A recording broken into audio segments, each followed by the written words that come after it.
Hello mga ma'am! So today is Sunday and it's grocery time.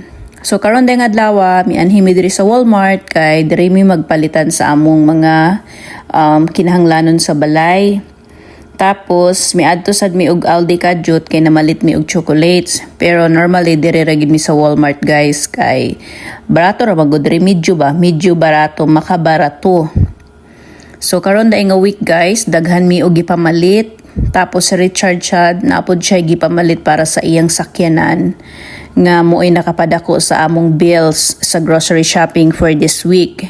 Pero kung wala ni siya namalit para sa iyang sakyanan guys no, gamay ra gid mi og kanang kuan bita, gamay ra mi og mabayaran ba sa among grocery shopping. Kung wala lang ni siya gipamalit, mga siguro ang among mabayad sa among grocery shopping mga less than $200 every week lang. So karon nga week dako gyud among nabayaran. Pero sige na lang, pero ang realidad po diri sa Amerika guys, mahal gyud bitaw ang mga pang grocery, mahal gyud ang mga stuff. So kay naa naman ta diri, mag-anad-anad na lang gyud ta, di na lang ta mo reklamo kay mo naman ni realidad nila diri. So maanad na lang ta kay nganong mi-enter. So mura to, bye.